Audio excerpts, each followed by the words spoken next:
of the aircraft, in this case 68 metric tons, but they also consider runway conditions, winds, air pressure, and the outside air temperature, establishing an engine power setting and safe takeoff speed which can give them an idea of how much runway they can expect to use.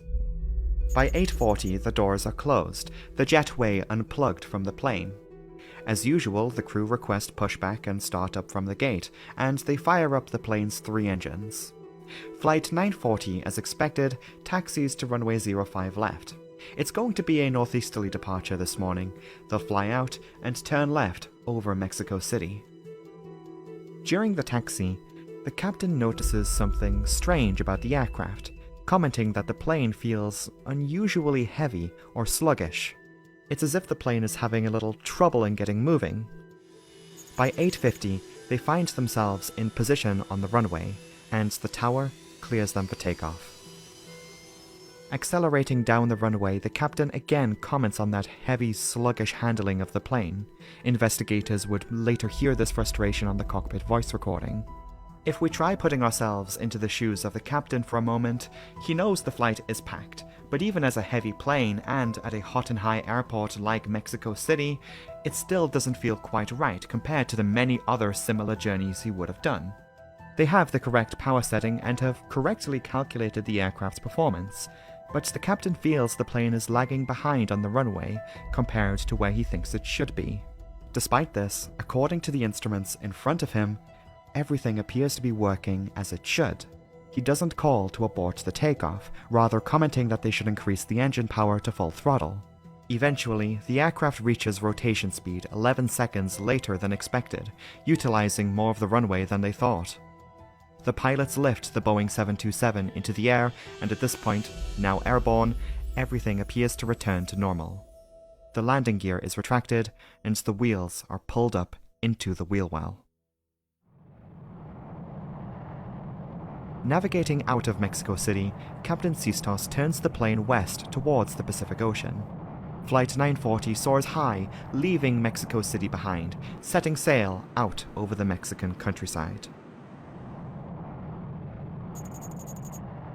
Roughly 10 minutes into the flight, they reach their first waypoint at Toluca. The crew are navigating today by use of VOR stations on the ground, and at Toluca, they make a right turn northwest, setting course for their next waypoint at Morelia. 9:04. 14 minutes since Flight 940 left Mexico City. Continuing their climb, passing through 29,000 feet for 31,000, the crew begin to settle in for the flight. The seatbelt sign and also the no smoking sign is switched off, the flight attendants beginning their regular cabin service. Some passengers take the opportunity to catch up on some sleep after the early start to their day.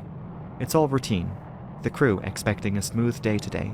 They should be in Puerto Vallarta in about 1 hour.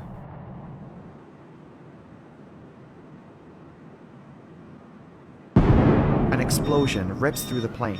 At the same time, there's a rapid depressurization of the aircraft. The cabin altitude alarm blares in the cockpit, and the oxygen masks are released in the cabin. All the air inside the plane has rushed out through an exposed opening in the plane's skin.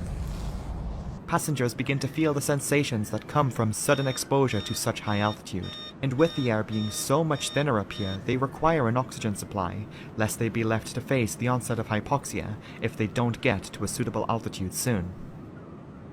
The explosion appears to have come from below.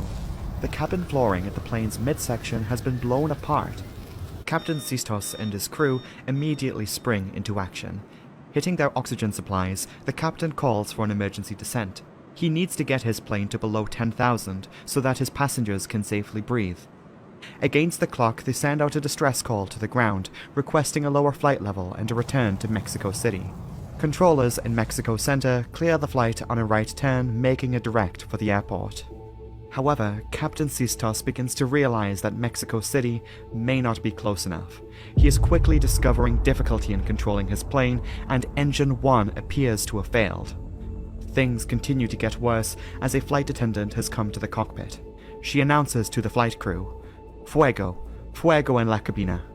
A fire has quickly spread into the cabin, and as fumes fill the fuselage, the situation rapidly deteriorates.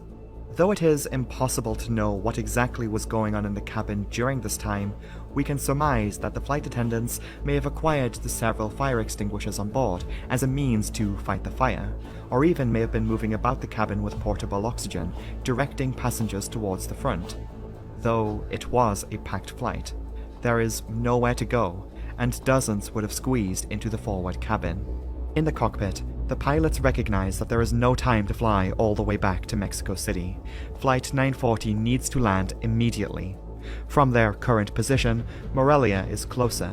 They get on frequency again, expressing their intention to land there instead. Though by this point, the flight controls have degraded to a minimal state. The flight crew, in their final transmission, report that they are rapidly losing altitude. Veracruz has entered her final plunge. Flight 940 is uncontrollably nosediving towards the Mexican countryside. Farmers and residents catch a glimpse of the plane in its final moments, burning up in the sky. It's only been 4 minutes since the crisis began. The blaze has torched the fuselage skin, causing it to melt. This then follows through into massive structural failure of the entire tail section. The fin, horizontal stabilizer,